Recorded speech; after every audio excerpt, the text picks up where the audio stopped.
Welcome to Patriot Act. I'm Hassan Minhaj. Shit, just mask. It's hard with the mask.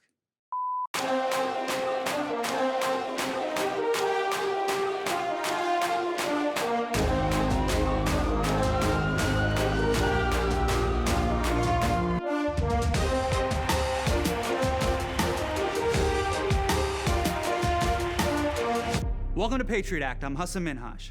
Look, I know. This is strange. You're used to seeing me in a giant studio on a glowing holodeck. Now, there's nothing. It feels like I'm about to tell you all the things I loved about the 80s. But don't worry. Don't think of this as a Netflix show compromising. Think of this as a YouTube video overachieving. Now, I'll be real. We were so excited to come back a few months ago. But like so many of you, the coronavirus shut us down.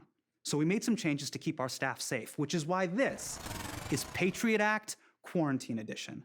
We are now months into the pandemic that has brought the world to its knees. We're all avoiding human contact. We all dress like highway bandits at Trader Joe's, and we have all spent hours FaceTiming the neck fat of our loved ones. By now, you know how catastrophic the health crisis is. But we are only starting to understand the full scope of the economic crisis. 3.2 million more Americans filed for unemployment in the last week, pushing the total number out of work since the crisis began to 33.5 million. Government's already spent more than $2 trillion to stimulate the economy. Frankly, there's no end in sight. Where do you think the economy is going to go from here? Well, in the short run, it's going down the tubes. Yeah, the man who just took his senior class photo is right. All the jobs created since the recession got wiped out in 6 weeks. Millions of Americans are struggling to pay for basic necessities, but the biggest financial stress hanging over people is this. That's the first thing on my mind, how we're going to pay the rent. Just trying to figure out how I can keep my roof over my head. How am I supposed to pay my rent? I have children. My son said, Mom, I have $53.47. I can help you pay the rent. My son shouldn't worry about him paying the rent. Look, we can debate all day about when the vaccine is going to drop. We've read the articles. Is it 12 months? Is it 18 months? People aren't worried about 18 months. They're worried about this month. Because this month is when rent is due. If you're going to shelter in place, you kind of need the shelter part. And right now, renters are way more vulnerable than homeowners. So no matter how much you got saved up, 1 month, 3 months, 6 months, at some point, you're going to wonder, what happens if I can't pay rent? Because you got to know what to expect and what rights you do and don't have. The first thing you got to know is that you are not alone. Over 100 million Americans live in rental units. And in April, 2.3 million households did not pay any rent, a 135% increase compared to last April. And it's just starting. Even giant corporations aren't paying up. Subway, Nordstrom, H&M, Staples, Urban Outfitters, and the Cheesecake Factory have said they're not paying full rent during COVID-19. Now, Cheesecake Factory doesn't surprise me at all. I mean, look at them. They're like, look, we got a 50-page menu, and we sell pork sliders in a building that looks like a mosque in Dubai. We don't give any fucks. Look, giant corporations have leverage to negotiate with their landlords, but you don't. And your future depends on your landlord's generosity. There are some landlords, like Brooklyn's Mario Salerno, who waived April rent for all of his tenants. Then there's landlords like this. I do not care if your tenant lost their job, if your tenant got sick, if grandma got sick, if their car broke down. All of that is irrelevant. I do not care if grandma got sick. Cartman the slumlord was into letting grandma die even before it could help the economy. So that Midwest mullah from Duck Dynasty is named James Weiss, a property manager from Ohio. Even though that video was pre-COVID, a lot of landlords are taking his approach. In Queens, tenants got an email saying, COVID is terrible. However, rent is still due. In New Mexico, a landlord posted a list of homeless shelters on doors. And some landlords in Hawaii tried to extort their tenants for sex in exchange for rent relief. Now that is absolutely horrible, because you know they still were like, by the way, utilities aren't included. This is why tenants all across the nation are fed up.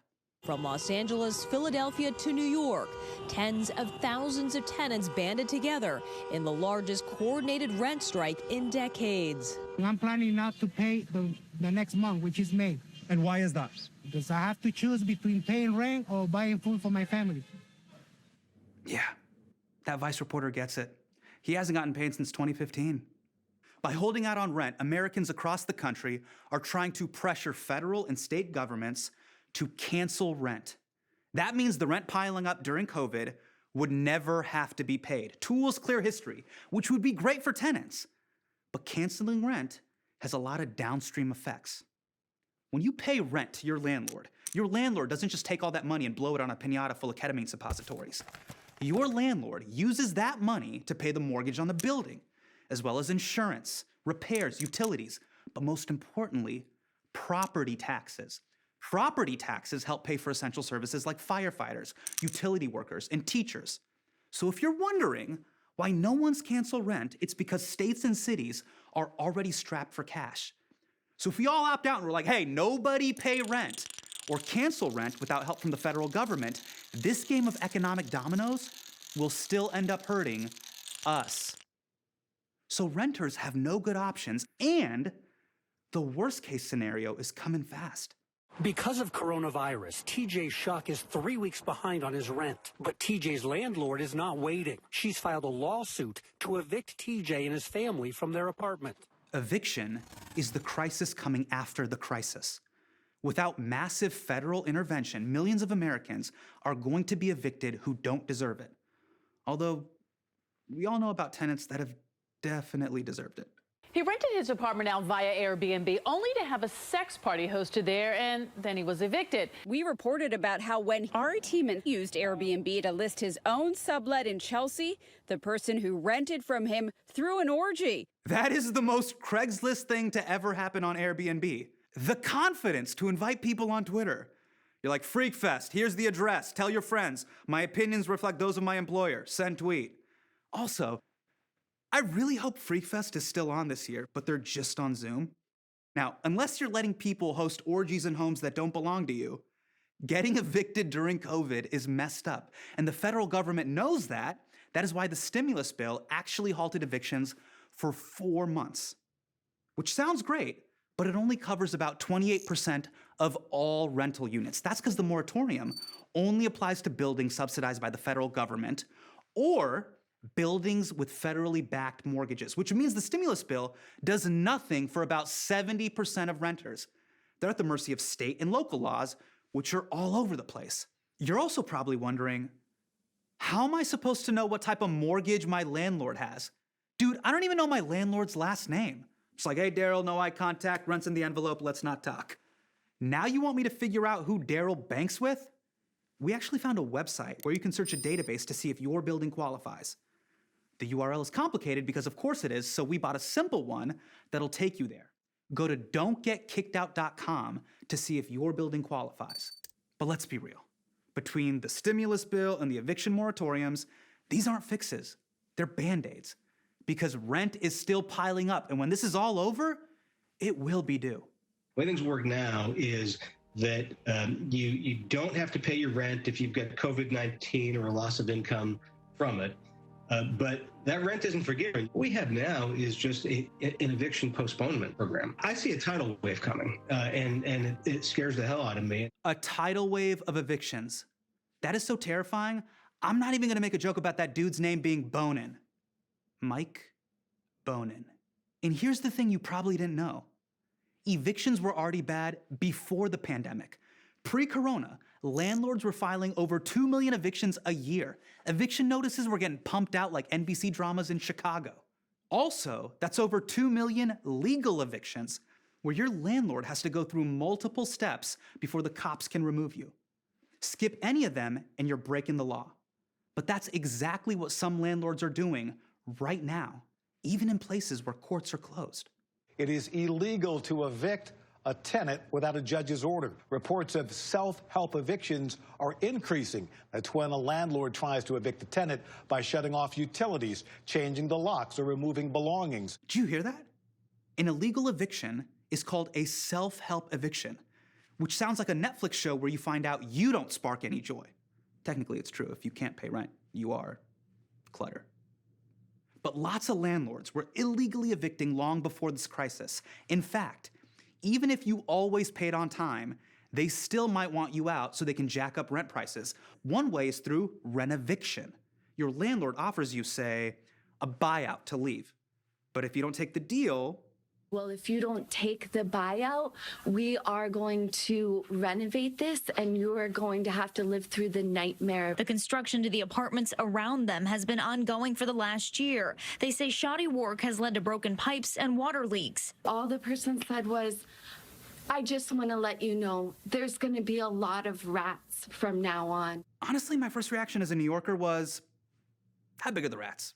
Because if they can't drag a large pizza down the stairs, I'm not shook. So what happens if your landlord is trying to evict you? Or your landlord is threatening you with rats and you need to deal with it? Well, it's all settled in the same place, housing court. And the most important thing to know is that the deck is stacked against you. I spent the morning here in evictions court, room 6330. Landlord sat there, renters sat there. 13 cases were on the docket, and in every one I saw, the renters lost. Why do you have to do it like MTV Cribs? It's like, yo, what up, fam? It's your boy Jason. I'm here in the depressing chamber of civic injustice, housing court. This is where the judge sits, this is the bathroom, and this is where the magic happens. And by magic, I mean the place where families have their lives destroyed. One of the reasons so many renters lose in housing court is because it is a maze of bureaucracy. You have to know the ins and outs of courthouse protocol and procedure, and if you screw up at any point, you automatically lose. Many tenants are tripped up by the system. They don't know the information about the court process. They don't know what to file. She came to court dutifully, came to court early, and sat in the wrong courtroom. When she realized her mistake, she dashed over and caught the landlord outside.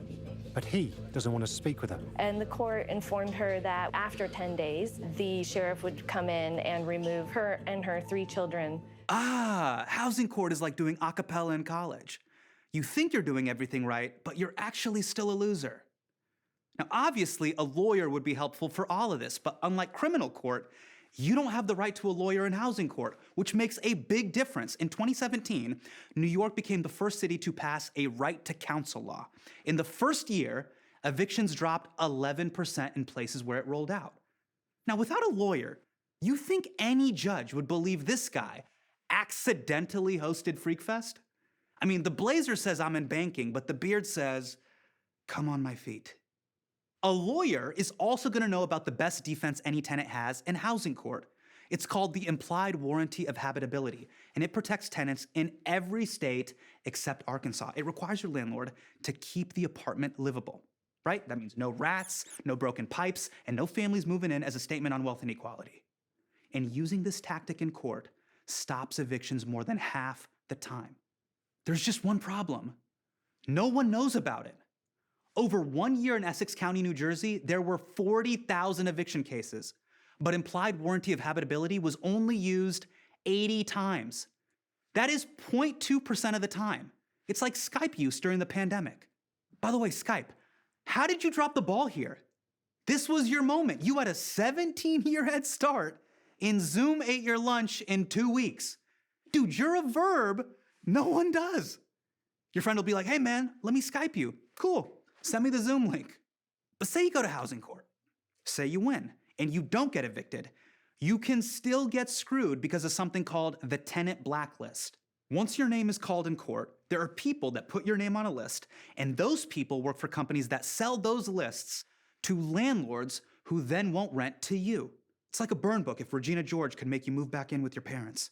In most of the country, if your landlord takes you to housing court, you get put on the list. If you take them to housing court, you get put on the list. Even if you win in court, you get put on that goddamn list. There is no winning. It's like being an NFL quarterback. You may have won a Super Bowl, you also can't do CAPTCHA. Terry Bradshaw's just like, come on, honey, you know I can't do puzzles. Look, you don't need me to tell you how devastating eviction is. You can lose your job, your belongings, school placement for your kids, and obviously, your home. Did you ever think that you could be homeless and living out of your vehicle?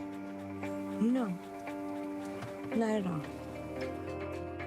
But it can happen to anybody. Kevin Racino says that after his rent increased nearly 30%, he could no longer afford an apartment. I realized this is the first time I've ever walked anyone through this. Like, I'm showing you my bedroom, and it sucks.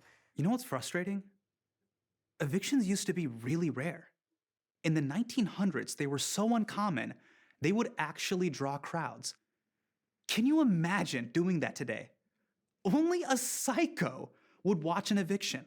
Today we are heading to an eviction, a real live eviction. You're probably gonna see this tenant, scrambling, trying to put away all their belongings. Now, I know a lot of people are gonna be watching this, and I'm expecting some type of hate from those liberal out there like, what the hell, Holton Wise, you guys are horrible. How could you throw a family out? It's snowing, blah, blah, blah. Seriously, even if his tenant is behind on rent, fuck this guy and fuck his merch. This dude has merch. For people who want to buy a rent's due beach towel in case you ever want to go surfing with Lou Dobbs. Or how about an I Love Evictions onesie, or as it's known to Benjamin Netanyahu, a regular onesie. Look at him. He loves it in there. James Weiss isn't the only landlord who loves evictions, and you might be wondering why. The short answer to that is it's more efficient to evict a family than to keep up payments or to keep up maintenance on your property. And you can do that because families are so strapped, they're giving so much of their income to rent, that if they call a building inspector or report a housing problem, landlords can evict that family, not because retaliatory evictions are legal, but because you can at any time evict a family who are behind. That's it. It's cheaper to evict you than it is to fix stuff. Landlords are like, oh, hey, your faucet's broken? Let me just, reach into my toolbox here and get out. Before the coronavirus, if you were late on rent, landlords had no incentive to wait because there was so much demand. They evict you, they get new tenants, and the rent checks never stop. And no one has taken more advantage of that fact than America's richest landlord. Wall Street's now moving into the rental market for single-family homes. Manhattan's biggest apartment complex is now in the hands of the world's largest private equity firm. Billion-dollar landlords who snatched up thousands of houses when the market was low, but instead of flipping them, these corporate landlords are renting out the houses. I know! Wall Street's always the bad guy. They're one of this show's three big enemies. It's Wall Street, foreign dictators, and of course, shredded coconut. How do you eat something that looks like the Pillsbury Doughboys' pubes? Jesus, take that down. It's Ramadan. But we have to talk about Wall Street because in many ways, they are the future of renting, and they are evicting tenants at crazy high rates. In Atlanta, some large corporate landlords file eviction notices on a third of their properties in a year, and there is a reason they're like this. After the 2008 housing crisis, private equity firms bought up homes on the cheap, and by 2018, investors accounted for over 11% of all home purchases in America. Now, guess what they did with all that rental income they were making? They then gather together the rental income from their thousands of homes, and in Blackstone's case, bundle those income streams together, price them, and then sell them on to other investors. It's just like a mortgage-backed security, but instead of revenue coming from monthly mortgage payments, it comes from rent. After the housing bubble imploded, Wall Street learned that mortgages can be risky. And also a pain in the ass. Because if the money's not coming in, it takes forever to foreclose and then get a new owner. But if you make an investment based on rent, it's much safer. Because you can evict someone quick, get a new tenant in there, and then keep the rent checks coming in. Do you see what's happening? Investment firms have turned eviction into their new billion-dollar baby. And to truly understand how messed up this is, just look at a company called Invitation Homes, which was formerly owned by Blackstone. In 1 year in Atlanta, they filed to evict almost 15% of their tenants. They're kind of like the Church of Scientology. They're like, pay us now or you're out. Also, maybe dead. They're also one of the biggest landlords in America and a truly garbage company. The Better Business Bureau has received more than 600 complaints from across the country in just the last 3 years. Most give Invitation Homes just 1 star, while some say they'd give 0 if they could, calling the company the worst landlord I've ever encountered. Ah, come on, they can't be the worst landlord. They don't even sell merch.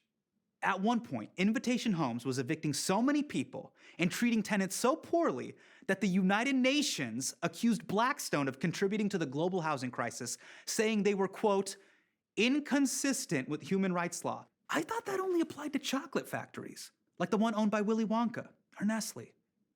But it makes sense when you find out how much they bully their tenants. Desiree Trombley says her nightmare started when her family decided to move out of their rental after they found a house to buy. She gave the required 30 days notice and says she followed all the other rules of the lease agreement. But then, more than 3 weeks later, got a big surprise: this final bill. It was like $6,500. She says Invitation Homes tried to intimidate her, had an attorney go after her, and even threatened to ruin her credit unless she paid up. She had to hire her own attorney, and the company still refused to give her security deposit back. Listen, if you rent from Invitation Homes, you're not getting the security deposit back, so just go insane. Throw a rager, leave a dead body in the shower. Better yet, have an orgy, because it really doesn't matter. If this all sounds bad, it's about to get worse. Because of COVID, the perfect storm is brewing. If the government doesn't help with rent relief, tenants might be like, look, screw my landlord, I gotta eat. But that means your landlord could lose their property, and companies like Invitation Homes can swoop right in. Last month, the Wall Street Journal said some investors believe this pandemic is a once-in-a-generation opportunity to buy real estate at bargain prices. Ah, yes, kind of like how Hurricane Katrina was a once-in-a-generation opportunity to swim down Bourbon Street. Now, make no mistake, as we get past the health crisis, there's an eviction crisis waiting for us on the other side. And renters don't deserve to be this vulnerable. So if you're having trouble paying rent, go to don'tgetkickedout.com. You can see if your building qualifies for the federal moratorium. You can look up the eviction protections in your state. And if you have to go to housing court, there's a link there to help you find a lawyer. But if you only take one thing from this episode, please, for the love of God, never rent from a neckbeard with a YouTube channel.